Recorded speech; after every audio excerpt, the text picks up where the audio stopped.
इमाम हुसैन अलैहिस्सलाम की शहादत के बाद अमर बिन साद ने इमाम हुसैन और इनके साथियों के जिस्मों को लूटा और इनके जिस्म मुबारक को गर्म रीत पर बगैर दफन किए छोड़ दिया। इसके बाद इमाम हुसैन अलैहिस्सलाम के खेमों को लूटा गया और खेमों को आग लगा दी गई, जहां इनकी बहनें, बीवियां, बच्चे और इमाम हुसैन अलैहिस्सलाम के बेटे इमाम सज्जाद थे, जो जंग के वक्त बीमार थे। खेमों को आग लगाने के बाद इमाम हुसैन के खानदान को रस्सियों में जकड़कर पैदल कूफा ले जाया गया और इमाम हुसैन के सर मुबारक को नेज़े पर उठा लिया। जैसे ही ये कूफा पहुंचे तो इमाम हुसैन के खानदान को गलियों में इस हालत में फिराया गया ताकि लोग जान लें कि जो भी यजीद के खिलाफ उठेगा उसका यही हाल होगा। इसके बाद इमाम हुसैन अलैहिस्सलाम के खानदान को उबैदुल्लाह बिन ज़ियाद के दरबार में पेश किया गया। जब उबैदुल्लाह बिन ज़ियाद के सामने इमाम हुसैन का सिर मुबारक लाया गया तो वो अपनी छड़ी इमाम हुसैन के चेहरे पर मारने लगा और आपके चेहरे के बारे में गलत बातें करने लगा। तभी एक सहाबी हजरत अनस बिन मालिक वहां मौजूद थे। उन्होंने जब ये देखा तो उबैदुल्लाह बिन ज़ियाद से कहा, मैंने हुसैन से ज्यादा नबी सल्लल्लाहु अलैहि वसल्लम का हम शक्ल नहीं देखा। इसके बाद इमाम हुसैन के खानदान को कूफा से दमास्कस ले जाया गया, जहां उन्हें यजीद के दरबार में पेश किया गया। जब यजीद ने इमाम हुसैन के खानदान को देखा तो उसने कहा, मेरे सामने खड़े होने का अंजाम यही होता है। तभी इमाम अली अलैहिस्सलाम की बहादुर बेटी सैयदा ज़ैनब ने फरमाया, ऐ यजीद, क्या तू नहीं जानता कि तूने उन लोगों को कत्ल किया है जिनसे नबी सल्लल्लाहु अलैहि वसल्लम मोहब्बत करते थे। इस दीन के मानने वाले यकीनन इस जुल्म को नहीं भूलेंगे, लेकिन खुदा बेहतरीन फैसला करने वाला है और वो यकीनन तुम्हारे और हमारे दरमियान फैसला करेगा। यजीद, उस दिन के लिए तैयार हो जा। क्या तुम समझते हो कि हमें कत्ल करके तुमने हमारी इज्जत को टुकड़े टुकड़े कर दिया है और लोगों की नजरों में हमारी हैसियत पर कीचड़ उछाला है? तुमने सिर्फ अपनी ही हैसियत को मजरूह किया है। एक दिन तुम अपने हाथों पर नबी सल्लल्लाहु अलैहि वसल्लम के खानदान का खून लेकर खुदा के सामने खड़े हो। क्या ये तुम्हारा इंसाफ है कि तुम अपनी बेटियों और लौंडियों को पर्दे में रखते हो, जबकि पैगंबरे खुदा की बेटियों की जगह जगह पर्दा पोशी हो रही हो? तुमने आले रसूल की शान में गुस्ताखी की है। तुम जो मेरे बाप अली बिन अबी तालिब के जरिए आजाद होने वाले निसब से हो, तुमने बदतरीन इंसानी किरदार और इखलाक का मुजाहिरा किया है। सैयदा ज़ैनब ने इसे बताया, मैं अली की बेटी हूँ, वही अली जिसका हाथ नबी सल्लल्लाहु अलैहि वसल्लम ने गदीर खुम पर उठाया था।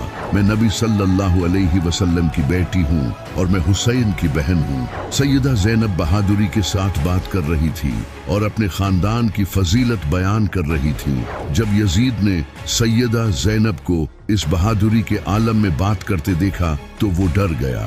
तभी दरबार में एक शख्स बोला, ऐसा लगता है जैसे अली बात कर रहा हो। इसके बाद इमाम सज्जाद ने कहा, ऐ यजीद, मैं जमजम और सफा का बेटा हूँ। मैं उसका बेटा हूँ जिसने हजरे अस्वद को अपनी चादर से उठाया। मैं उसका बेटा हूँ जिसने मस्जिद उल हराम से मस्जिद अक्सा तक का सफर किया था, वो जो आसमान पर गया और सिदरतुल मुंतहा तक पहुंचा। मैं अली का बेटा हूँ, अल्लाह का बरगजीदा और महबूब, सालहीन का सरदार, मोमिनों का शहजादा। मैं उसका बेटा हूँ जो लड़ाइयों में फतह याब हुआ, जिसने कुफार को शिकस्त दी, जिसने नबी सल्लल्लाहु अलैहि वसल्लम के शाना बशाना जंग की। अल्लाह ने उसकी हिफाजत की।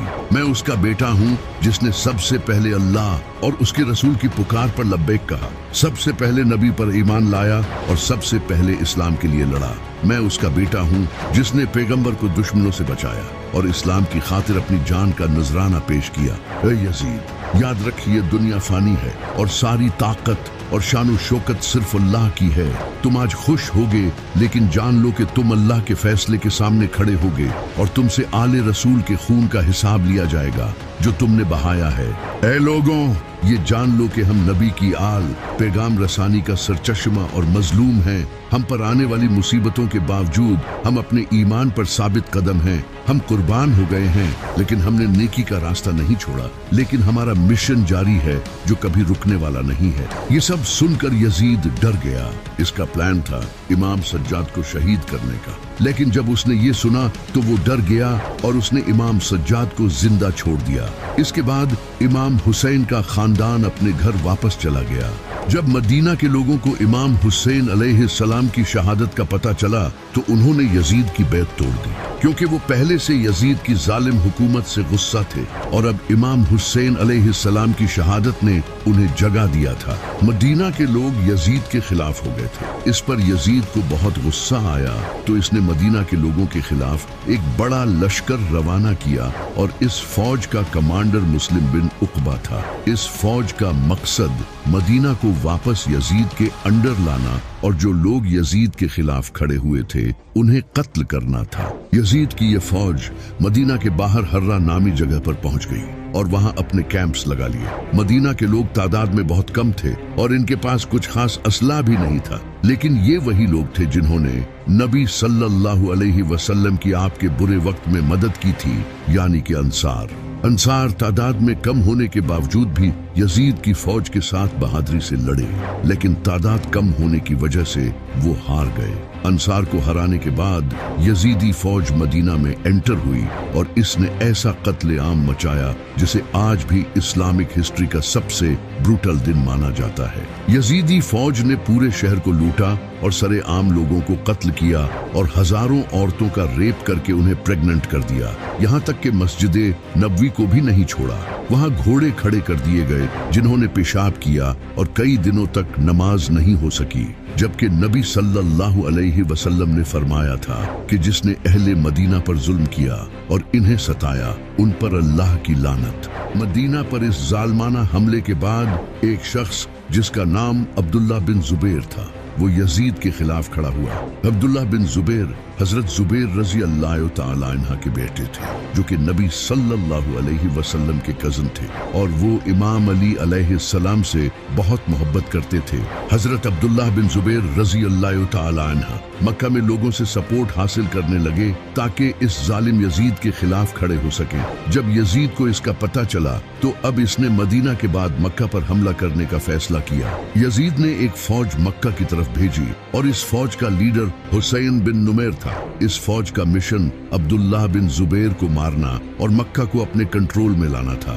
ये फौज मक्का के बाहर पहुंच गई और मक्का को सीज कर लिया। हजरत अब्दुल्ला बिन जुबैर ने भी मक्का को डिफेंड करने की तैयारी शुरू कर दी। मक्का की गलियां तंग थी और इसके आसपास पहाड़ थे, जो कि हजरत अब्दुल्ला बिन जुबैर के लिए एक प्लस पॉइंट था। इस शहर को सीज करने के कुछ टाइम बाद यजीदी लश्कर ने कैटापुल्ट्स यूज करके शहर में आग से भरे पत्थर फेंके, जिनमें से एक पत्थर जाकर काबा को लगा और काबा को आग लग गई, जिससे काबा का गिलाफ और इसकी दीवारें जल गई। काबा जो कि अल्लाह का घर है, इसको आग लगना काबा की बहुत बड़ी तौहीन है। इसके फौरन बाद यजीदी लश्कर को खबर मिली कि यजीद की मौत हो चुकी है। अल्लाह ने फौरन यजीद को इसकी सजा दे दी और इसे अपने पास बुला लिया ताकि इसकी अच्छी तरह से इसके बाप की तरह खातिरदारी की जाए। जबकि यजीद की उम्र सिर्फ 36 साल थी। जैसे ही यजीदी लश्कर को यजीद की मौत की खबर मिली तो पूरी फौज में शोर मच गया, जिसे देखकर यजीदी फौज के कमांडर हुसैन बिन नुमैर ने हजरत अब्दुल्ला बिन जुबैर के साथ नेगोशिएशंस करने का फैसला किया और उन्हें कहा कि वो दमास्कस आ जाएं, जहां वो मिलकर इस सिचुएशन को डिस्कस करेंगे। लेकिन हजरत अब्दुल्ला बिन जुबैर ने इसकी बात नहीं मानी, जिसके बाद यजीद की फौज वापस सीरिया चली गई। यजीदी फौज के मक्का छोड़ने के बाद हजरत अब्दुल्ला बिन जुबैर ने काबा को दोबारा तामीर करवाया। यजीद की मौत के बाद इसके बेटे मुआविया बिन यजीद को अगला खलीफा चुना गया। इसने खलीफा बनते ही खिलाफत से रिजाइन कर दिया और कहा, मेरे बाप ने बहुत जुल्म किए, इसने अहले बैत के साथ जुल्म किया और मेरे दादा ने अली के खिलाफ जंग की। आज खुदा ही जानता है कि उनके साथ कब्रों में क्या हो रहा है, इसलिए मैं खलीफा नहीं बनना चाहता। और इसके बाद इस अजीम इंसान ने खिलाफत से रिजाइन कर दिया और इसके कुछ ही दिनों बाद इसका इंतकाल हो गया। लेकिन अपनी मौत से पहले वो हमेशा के लिए लोगों के दिलों में जिंदा हो गया, जबकि इसका बाप और दादा आज भी लानत के हकदार हैं। इसके बाद एक और जालिम खलीफा बना जिसका नाम था मरवान।